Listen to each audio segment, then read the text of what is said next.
Hey beauties, welcome back to my channel. Today I am going to be going over two new products from Linda Hallberg Cosmetics. First, I have the new Fusion kit. This was sent to me from Linda Hallberg Cosmetics, and then I picked up the Enchanted Mysteries palette. I don't know if you guys saw my purchase or pass, but I had like a little mini panic attack when I realized that the date for this had already passed, and I was so scared that it was going to be sold out, but luckily during that video I got this palette. So I'm going to be doing two different looks. This one right here, which is a little softer, kind of smoky, but a little softer, especially in comparison to what I was wearing yesterday, which is a more dramatic cut crease. The reason why I don't do this type of look very often on my channel is because on camera, this brow does what it wants to, especially when I am doing a review or anything like that. If I'm talking, I'm very expressive with my hands, with my face, and if I have a liner type of look like that, it can look like it is not even though it is. I have to relax my face completely for things to look even. Otherwise, even if I do this right now, I mean, both eyes are going to look different, and it's even worse whenever I have, lines going everywhere. So that is why I don't do this type of look a whole lot. But I thought that I would kind of change it up and give you guys something extremely dramatic and then something just a little bit softer. And, it gives you a little bit more of an idea of how the palette and the crayons work. I'm going to go ahead and get into the information on the palette swatches, crayon swatches, everything. And then we will get into the two eye looks. And right after that, I will give you guys my opinion and some comparisons. I'm going to start off with the Enchanted Mysteries palette. I love the packaging on this. It is so cool. I just think it's so neat. I love the green, and it just kind of looks like water, but green. Like maybe it has a little bit of algae. It's just very artsy and I love it. On the inside, you do get a mirror, and then you have these 4 different shades that you can use wet or dry. I'm going to go ahead and show you guys the swatches. I'm not going to try and read the names because, yeah, I can't pronounce all of these. But you're going to see these swatch side by side. First one is going to be dry and the second swatch is wet. The online description reads, Enchanted Mysteries palette is the perfect palette for anyone who wants to add an extra touch of luxury to their life. You get 4 multifunctional shadows in the most lavish composition you could imagine. This palette fusions the enchanting color shifts and the glittering mystique from the former bestsellers Enchanted Secrets Duochrome palette and Metallic Mysteries palette. And in its loving homage to its predecessors, the best of both worlds is united: duochromes and metallics. They are vegan, multi-use, cruelty-free, and dermatologically tested. The palette retails for $59, and I got mine on the Linda Hallberg Cosmetics website. For the Fusion kit, we have 5 multifunctional crayons, and these are a new formula. If you guys have watched me for a long time, you guys know how much I love these crayons. I use Whipple Flash the most out of all of them because it was the closest to Rich Ground from MAC, which was one of those gel liners that I absolutely love. And I've always loved these, and I liked the formula before, and I like the formula now. I'm not sure what the exact difference is, but I'm going to show you guys the swatches while I read to you the description. In a completely new formula, these crayons will not only be the softest ones you've tried, they'll be hella long lasting, smudge proof, and waterproof, just like our other crayons. The crayons from the Fusion Crayons kit are free from all PFAS-PFC, and if you like this new version, we will try to adapt it to all of our shades. So that must be the difference right there. It also says, want it to blend? Be quick. It sets to a water-resistant finish after just a few minutes, and that is so true to this formula as well as the other one. You do have to be quick. I suggest doing one eye at a time if you're going to be doing any kind of like blending work with it, or if you're going to use this all over the lid and try and smudge it out. Do one eye at a time. I would suggest not setting your eye because it moves easier on an eye that's not set.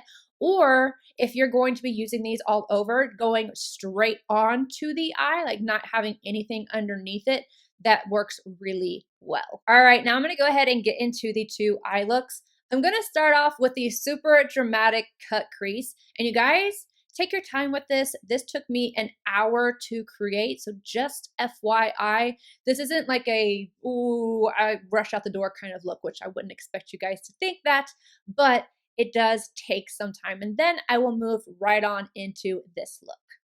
The first thing I did was go in with the Vega Flash Crayon, and I looked straight into my mirror. I didn't look down because my eyes are two different shapes, and I want to make sure that I get it as symmetrical as possible. So looking straight at a mirror, I took the Vega Flash Crayon and I kind of mapped out where I wanted the line to go. So I went dot, dot, dot on each side and mapped out the shape before I even got on camera because I knew it would be too hard for me to do because I would have to look down, and I wanted to be able to look straight into the mirror to do this so that when I'm looking straight in person, you can see it look more symmetrical. It might look a little bit unbalanced whenever I look down, but again, that's because I have two different eye shapes. This eye goes down just a little bit more. The brow raises higher on this side whenever I am talking. I always go up like this, and so yeah, it makes everything look wonky. But we're going to go ahead and move along. So I would suggest, if you are a beginner with this, doing this method because it's so much easier to now go in and connect the dots and blend it out versus trying to get a perfect swipe with the crayon each go. So I'm going to go back in with the Vega crayon and I'm going to start to connect them, and I'm going to use little motions. I'm going to go in a section at a time because this crayon does set down pretty quickly. Linda Hallberg 333. I am going to go ahead and blend that just a little bit.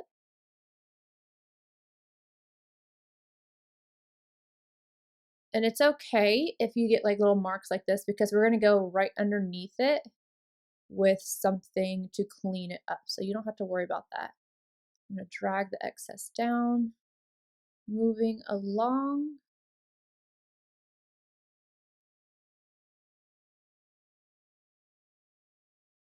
Anywhere I see that I feel like I need to clean it up or make it just a little bit more precise, I'll go back in and do that. Always going back in with a 333 though, to connect, blend them together.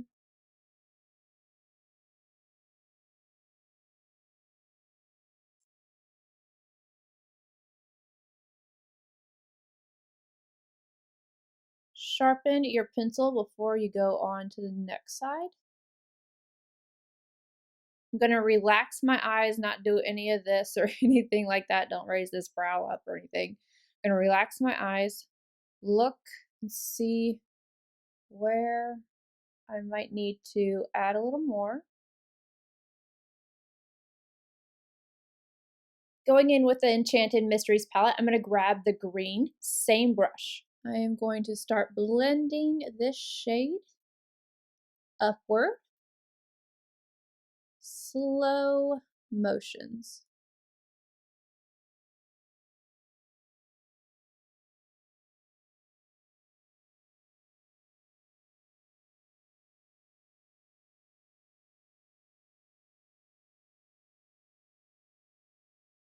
Dragging the color on the inner corner.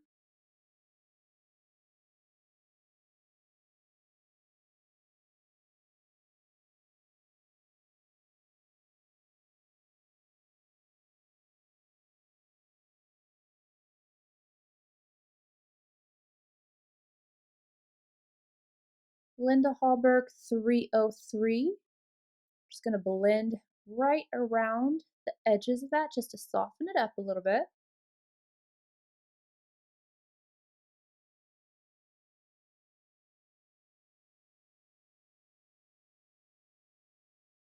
Linda Hallberg 301 and the white shade. I'm going to take this right at my brow arch, kind of diffuse the edges of the green.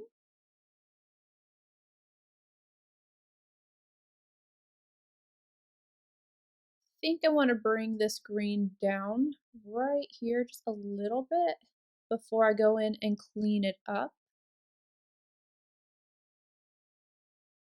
Right on this edge right here, I'm taking the brush I used to contour my nose, Just diffusing this out just a tiny little bit. MAC 242 and a little bit of the Anastasia Beverly Hills eye primer. And clean up right underneath the green, creating the shape just a little bit more evenly.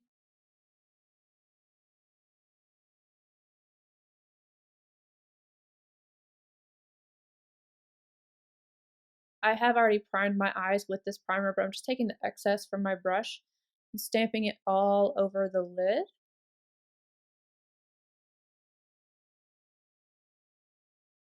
Going back in with the white and a MAC 242, stamping this all over where I lay down that primer, all the way up to the green. Synthetic MAC 239 and the gold. I am going to use this shade Wet right on the front portion of the eye.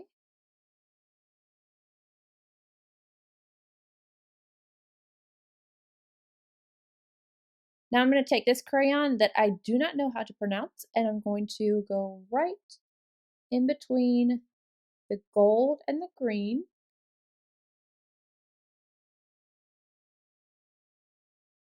And then I'm going to follow the green and just line right underneath it.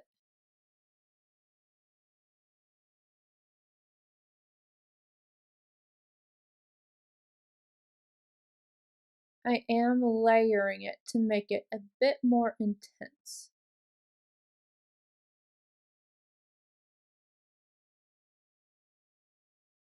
Clean Linda Hallberg 333 in the shade Void. I am going to use this as my liner. So I am using it wet.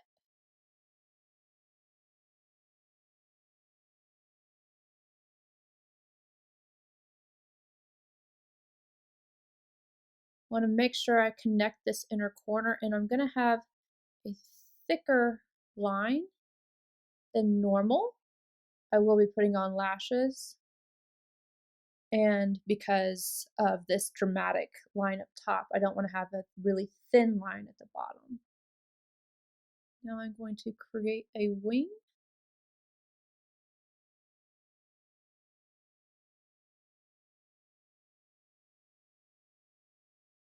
Taking the orangish crayon right here that I can't pronounce, I am going to apply this to the lower lash line.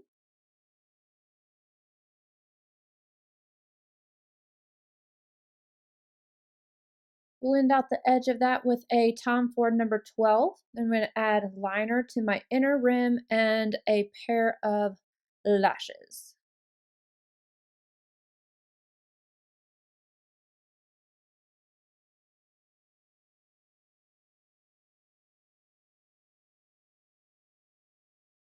I want to use something matte in my crease, so I'm going to start off with MAC Wedge.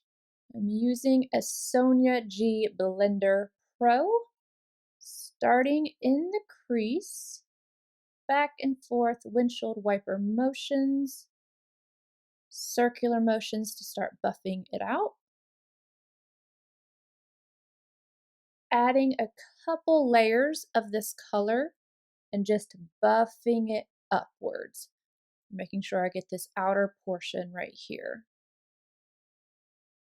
Linda Hallberg 304. Now I'm going to take the gold. I'm going to start applying this on the outer corner and pressing it over the lid and into the crease.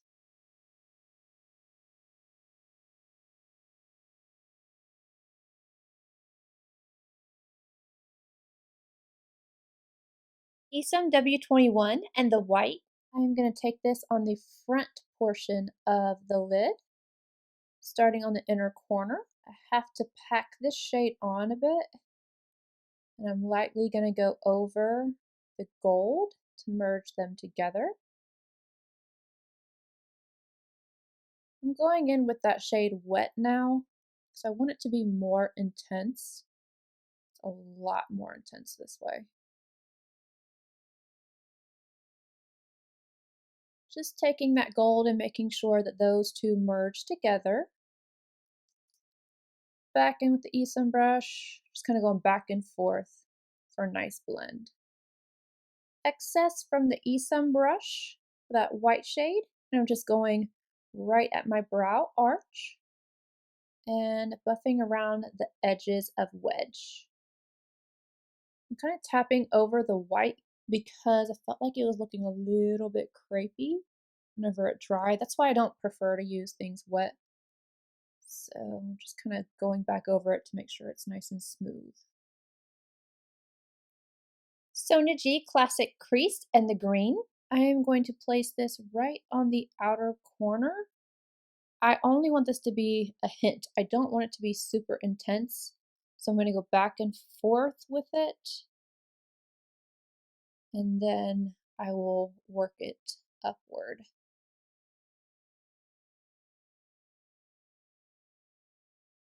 Just on the outer crease area and upward.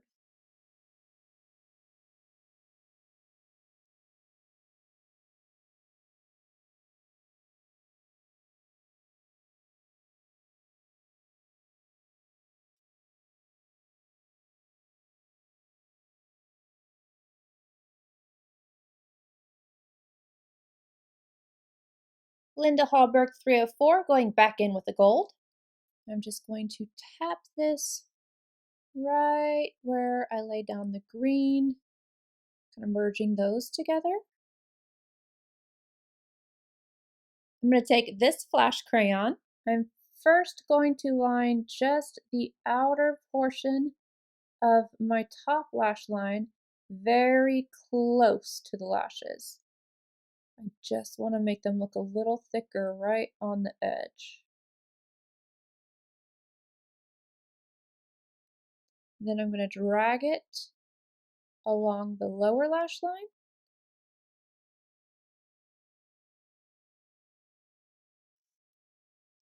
And into the waterline.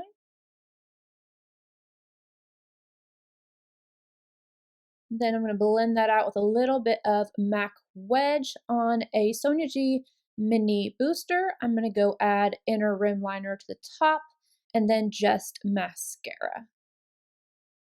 To finish off today's look, all I did was add on mascara and then Milk Boss liner to my top inner rim. Now let me get into my thoughts. I'm going to start off with the Fusion Kit crayons. I've always loved the crayons. Like I mentioned at the very beginning, I think these are so beautiful. I love the fact that you can wear them all over. She released Anger, I think it's called Anger Mood, which is one of the best, if not the best. I think it is. I don't think I've tried anything that is as good as that liner is. It's a pure red, and you can use it on the eyes, you can use it on the lips, everywhere. And that's the same thing with these. These glide on just like the other ones did. And I really like this. I like the formula. I have no issues with them. The copper that I wore yesterday in the waterline lasted all day long. The whole eye look lasted all day long. So I'm really, really happy with these. I have them swatched on my hand right now. So I want you guys to see just how budge proof they are. See this? I'm pressing as hard as I can without like really going on to this tattoo, but you can see that they don't move. I'm going to take, this is a little wet wipe. It's not a wet wipe, it's a makeup wipe, but you can see it takes some effort to really get these off. What's the matter, Cadence? Tell them what you said, it was funny. Like it was a temporary tattoo. You know, you're the best swatch girl ever. These aren't gonna come off. You almost went in red. Don't make it. You need the special stuff. Oh my gosh. And that is something I really enjoy, not really try. So the first one to come off is the pinkish red. That is something that I really, really love in any type of liner, whether it's lips or eyes. I want something that is going to last all day. And you guys, yes, I'm still scrubbing at my hand. So those are an absolute hit. Love them. Now let's talk about the Enchanted Mysteries palette. So I have some pros and cons with this, but first, before I do that, I just want to show you how it looks in comparison to her previous palettes. So first, the Enchanted Secrets palette. This is the duochrome one. So you can see side by side. There's no duplicate shades here or anything like that. And then I have both of the Metallic Mysteries 1 and 2. The first one right here, see, I love it when she adds this. So initially, her packaging was all black, and her Infinity palette was all black as well, which I really like the Infinity palette. That's the face eyes everywhere palette. This is the Metallic Mysteries number 2. So you can see there is some slight similarities, but you know, this is a duochrome green. This is my favorite shade in this palette. And then this one is much deeper. You can see, beautiful. This shade right here, what is it called? Collision. I love this one. This is the one shade that I think is actually comparable to Pat McGrath's special shades. It's not like anything in here, but I'm just going to go ahead and swatch it against the gold so you can see those. And then, yeah, nothing else is similar in this palette. This is a brown, and this one is obviously a black. And then this is the original Metallic Mysteries palette, and Collision is in this one as well. So in both Metallic Mysteries palette, there is Collision. So there's duplicates in those two. But I want to swatch this one right here versus this one here. This one is so much more intense. This one's much more sheer. And then I'm going to swatch these two. Again, this one is more of like a copper and this one's more gold. I'm going to tell you straight out of the gate that this is my least favorite out of all 4. And it's not that I don't like this palette, I just think that those are extremely special. I think that they pack a punch. I feel like you can sheer them out and build them up, and I just think that they are a little bit more impactful. This one is one that is kind of both, because these two I find to be kind of sheer. This one used wet, you can definitely get a little bit more of that gold impact that's really nice. And then today it's much softer. This shade right here I feel like it's going to be sheer unless you put it over top of something, but it is a really beautiful color. I like it, but I don't love it. I love the green. This green is so, so beautiful. I really wanted to do an all over green smoky eye. I also wanted to really test out the palette, and I know I've done so many eyes with just like that type of green. It is beautiful. And then this black is really nice as well. So these two are really pigmented, and then these two are a little bit more sheer. So this is a palette that's going to be really nice for somebody who doesn't want as much intensity and you want to be able to build up the colors or play a little bit more. With that being said, I have to tell you that this over top of the crayons is how I like it best. I don't know if you could tell in my cut crease tutorial, but when I put this green over top of the green liner, oh my gosh, you just get so much more movement, like the multi-dimensional look. It's just so much more vibrant. And this shade right here is going to change with whatever color you put underneath it. And this looks amazing over some of the other crayons that I have. There's a blue one that I really like, and you put that over top and it's really gorgeous. So I feel like this one I will use more when I want something that's a little softer or with the crayons, because I think it is beautiful with the crayons. For me, I would have preferred for both of these to be just a little bit more intense. I was really expecting that, especially by the swatches that I saw. But then you have to keep in mind that the swatches that I saw were on top of tattoos, so it's something that had a back to it. You know, if you put anything over top of black, it's going to be more impactful. You guys saw what these look like on my daughter. Now, if I take this right now, if I take this shade right here, you see it on my finger, it's going to be sheer. Now let me put it over top of my tattoo and you'll see what I mean. You can see the multi-dimensional look of this so much more with something underneath it. So just keep that in mind. If you're somebody who has the other palettes and you're expecting it to be exactly the same, it's not, but it's still beautiful nonetheless. Anywho, I hope you guys enjoyed this video. Let me know if you did by giving a thumbs up, subscribe if you're not already, and I'll see you guys in my next one. Bye, guys.